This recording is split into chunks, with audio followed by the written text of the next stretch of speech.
Hi everyone, and welcome to Natural Languages, and welcome to the first lesson of this TPRS Comprehensible Input course for language teachers. And yeah, in today's episode, we're gonna get down to business. We're gonna start with the basics or the fundamentals of storytelling, of how to help your students learn a language with stories and with other different ideas, in which comprehensible input is the main focus point, right? Because that's all students need. As I mentioned in the introductory video of this course, that's all they need. That's it. I'm going to talk about 1,000 things, but it all comes down to making it comprehensible for your students. That's all it takes. If they're understanding the message, they're learning the language. It's that simple. Then, of course, we got to try to make it compelling at the same time.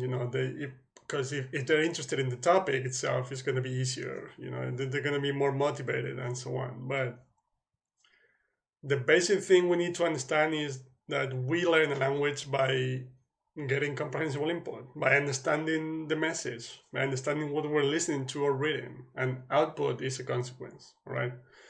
So yeah, as you'll see throughout the course, um, comprehensible input is the main thing we're going to focus on, and output is just a consequence of it, right? So as you'll see, I don't like to force output. I like to, I'm totally fine with my students not speaking the target language until they're ready for it, right? But anyway, let's get into today's class, in which I'm gonna pretend to teach you a Spanish class. All right, so I'm gonna use Spanish, but I'll also talk about the differences. If you're learning, if you're teaching a language that is not related to that of that of the students that you're teaching, if that makes sense. Like, I'm gonna give, like, my example is gonna be Spanish for English speakers,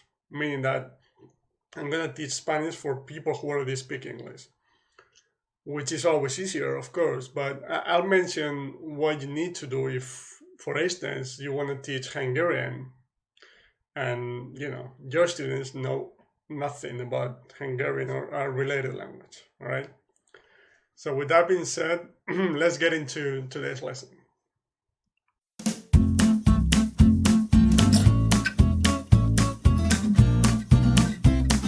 So we got the Whiteboard app here, all right. And like I said, I'll I'll teach you Spanish lesson, for beginners, okay. And yeah, along the story, I'll explain why I'm doing what I'm doing, why I think this is important, why I'm doing this specific thing in order to help my students, and so on. All right. And yeah, before getting started, and like I mentioned about compelling input, I'm gonna talk about teaching adults because that's what I do. But if you're teaching kids, you can probably spend a few minutes or some time trying to learn what they're interested in, right? Or just common sense will help you, of course, but you can ask them, what they're interested in, so you can talk more about those topics. But when it comes to adults, over time, you're gonna understand what they're really interested in, so you can pivot towards those ideas, right? Because it's gonna be more interesting for them. But a topic that I really find compelling for most people is, traveling, other cultures, and so on. Because usually people who are interested in learning languages are interested in other cultures, and even living in a different country, right? So to get things started, I usually talk about characters traveling somewhere, or talking about different cultures and things of that nature, right? Because I found that that's usually interesting for most people trying to learn language, all right? So let's get right into it. Okay, so now let's go with Spanish. So, la historia de un hombre que se llama Juan. All right, and for a couple of things to start up. As you can see, I'm writing things down. So I actually like that idea because it makes it more comprehensible. And in this example, because a lot of words are similar in Spanish and English, I can get away with a lot of things, or I can make the story a little bit more complex than usual because of those similarities between the languages. Okay. So you might not know the word historia before, but it's pretty close to story, which is the meaning here. Okay.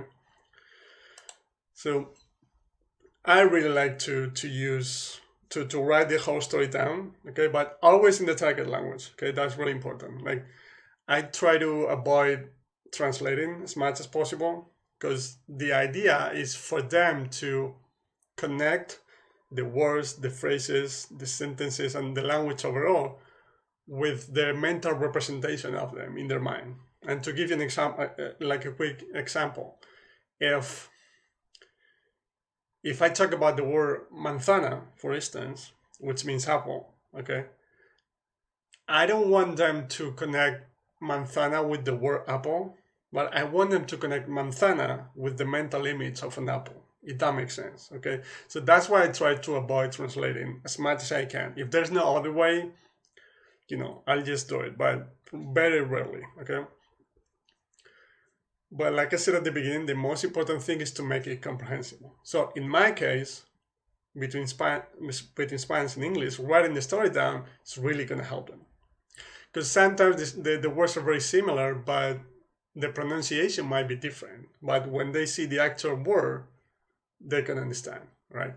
But if you're, in the other example that I talked about, if you're teaching Hungarian, you're probably going to have to rely more on pictures and gestures and so on, which I'm also going to use, but you'll certainly have to use more of, right? So in this example, la historia de un hombre que se llama Juan. And to give you quick examples, hombre, you might not know or the student might not know what the word means, but context, Juan helps, right? Because Juan, and you can use John if that's easier for your students, but they're gonna see that that's a male name, so they're probably gonna be able to link the word hombre with man, right? But if they don't, if they're just complete beginners, you can always go ahead and draw things, right? Like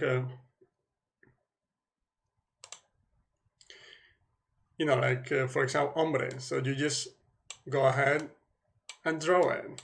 Like even if it's like super simple like this one. So you can draw it, or you can just go to Google and type hombre and just come up with images. Images, gestures, that's gonna help them a lot. All right. So okay, let's continue here. So, la historia de un hombre que se llama Juan. Okay. Juan es un hombre que vive en Barcelona, en España. All right. And again, so most times context is going to tell them they're going to understand what I'm talking about because of the context. All right. But it might get confusing between vive, which means lives, or they might not be sure about.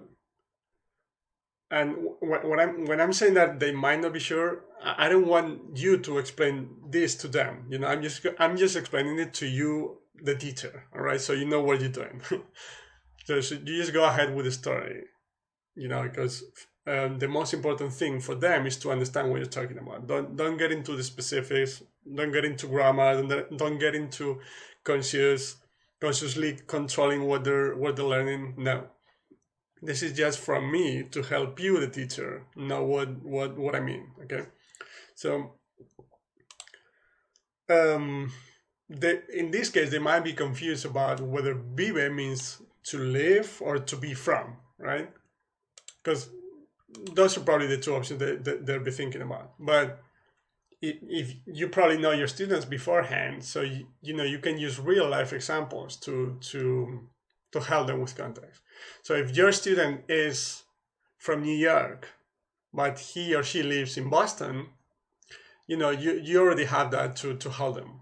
Or in my case, I as the teacher, I'm from Spain, but I live in Poland, and because they already know that, I'm gonna tell them. So yo, Álvaro, vivo en Polonia. See, so they're gonna talk. They're gonna understand that I'm talking about living, not being from, right? So just to give you quick little examples, all right. So Juan es un hombre que vive en Barcelona, España. Y Juan es un hombre muy especial. ¿Sí? Pretty self-explanatory, right? And obviously, over time you're gonna get better at it, but with adults, I mean, I like right away I tell them that if they don't understand what I'm saying, I tell them to let me know, right? Because they need to understand, right? And adults, they're gonna tell you. It's not like kids that they're in front of other students and they're gonna care about what other people think now. So adults are gonna tell you, right? But sometimes they might be hesitating a bit, and over time you're gonna get better at reading faces, right? So you're gonna understand whether they understand what you're talking about or not. But for the most part, with more stories and more lessons, you're gonna understand that, okay, so this specific word, it's similar to the word in English, and they perfectly understand, so that's okay. So once you understand that with your first set of students, you're gonna be able to use that with a future group, for example, right? So Juan es un hombre muy especial. Juan habla, all right? So here I'll use gesture, and I usually use gestures for verbs because they're easier to turn into gestures, I guess. And the important thing about gestures is there's some of them who are pretty universal, okay? But it's important that they understand what the gesture means, all right? Because, this one, you're probably going to understand that I'm talking about speaking or saying or telling, right?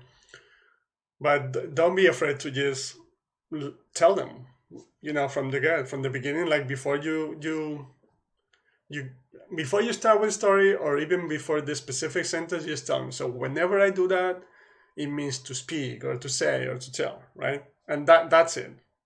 From that point on, they're gonna understand that that gesture means to speak, to talk, and so on, right? And I tell them not to worry about the specific tense, the specific form. No, just the meaning of to speak or to say, all right? Because context is going to tell them. Like in this example, and again, I'm explaining this because for you, the teacher, all right? I don't do this with students, because I'm talking about Juan, so I'm talking about another person. They know that habla, in this case, is he speaks, right? Not she or I or we, So context is going to tell them. But again, I'm explaining this to you. Okay, so Juan habla 5 idiomas. Yeah. And again, habla, they already know, they understand 5 idiomas. And they might not understand idiomas, so you just go, real life examples and context to help them. So, Portugués, francés, español. Okay, so you actually list a few languages, so they understand that idiomas means languages. Okay, and if they're still not sure about it, you can go with and you can go to the map, for example, to Google Maps, and you just go to Brazil, for example. En Brasil hablan portugués. En España hablan español. En Francia hablan francés, etc. So, as you can see, the theme of this lesson is the resources, the tools that you can use to make it comprehensible. And for me, the most important ones are, in my case, writing the story down because of the similarities between both languages, and again, if your language is different to that of your students, you have to rely more on pictures and gestures and so on, right? But you can still write down the story, but just include pictures in it, right? Yeah, so one, writing the story down. Two, gestures, like I said. That's always going to help. And there's some that pretty universal, like I said, but you never know. Okay, so this one for eating, for example, they're probably going to understand, and the content is going to help them. But if you're not sure about it, you just tell them. So whenever I do that, it just means to eat. The meaning of eating, all right? Again, no specific tense or verb. Not specific tense, And another thing that helps a lot is obviously pictures. All right. So whether you draw them yourself or you just go to Google and type and look for them, because that's probably going to be faster. But if the good thing about drawing is, well, first of all, you as a teacher might love it. So that's great, right? But the good thing about teacher is you can actually talk about more things as you draw, right? So speaking about the hombre, about the man that I was talking about, while I'm drawing the man, I can always talk about the different parts of the body, for example, right? So I'm talking about a man, so I'll switch to Spanish. So, un hombre. Aquí está la cabeza del hombre, el cuerpo, ¿sí? Las piernas, los brazos, ¿sí? El primer ojo, un ojo. It's complicated to draw with the mouse. Anyway. El segundo ojo, ¿sí? La nariz, la boca. Just like a really simple example with man, right? But so you get the idea, which is to that if you really like drawing and you're good at it, and so you feel like using it more, go ahead, because you can actually break things down. Like instead of just putting up a picture of a man, you can break things. You can break the different parts of the body down, right? So it's more comprehensible input for them. But again, just many times a picture is like the quickest and easiest way to help make it comprehensible, all right? Then real life context, of course, that always helps, right? Again, I was talking about Juan living in Barcelona. They might be a bit confused, but if you use your own life example or their own life example, they're going to understand that it means to live in a place, right? For example. Or when speaking about languages, if still they don't know what the idiomas mean, you can put up a picture, right? Or you can use real life example, like I said. En Brasil hablan portugués. En Canadá hablan inglés y un poco de francés en Quebec, por ejemplo. All right. So yeah, that's it. What else? So yeah, just let's go a little bit further with the story. Portugués, francés, español, japonés y italiano, por ejemplo. All right. Again, as you can see, I try to use languages that are similar to their words in English. Okay. And for the most part, languages, nationalities, and so on, they're always going to be easier, right? But there can be some differences. So I know these ones are going to be more comprehensible than others, all right? But again, you can use pictures and real life examples to help them understand. And yeah, so far it's been just me telling the story. And yeah, because before we wrap things up here for the first lesson, I want to remind you that input is the most important thing, right? So you'll be doing most of the talking because that's what your students need. That's what your student need. Okay, that's the most important thing. And when it comes to output, I said that I'm not concerned about output because I know it's naturally gonna show up if we're doing the right thing. Okay, so I'm not concerned about their output, but I wanted to participate in the creation of the story as well. So every now and then I'll ask them questions, but really simple questions from the point of view of what the required answer is. Okay, so for example, if yeah, if we say that Juan speaks Portuguese, habla portugués, so I'll ask them, Juan habla portugués con acento portugués, ¿sí? De Portugal, de Europa, ¿sí? O con acento brasileño, de Brasil. Okay? For example. So with this idea, they're contributing to the creation of the story, but all they have to say is Portugués or Brasileño, right? So you're not really forcing them to speak, right? And this way they feel like they're collaborating, they're helping you create the story, right? So they feel more engaged, but at the same time they're not forced. Output is not forced because all they have to say is Portugués or Brasileño, right?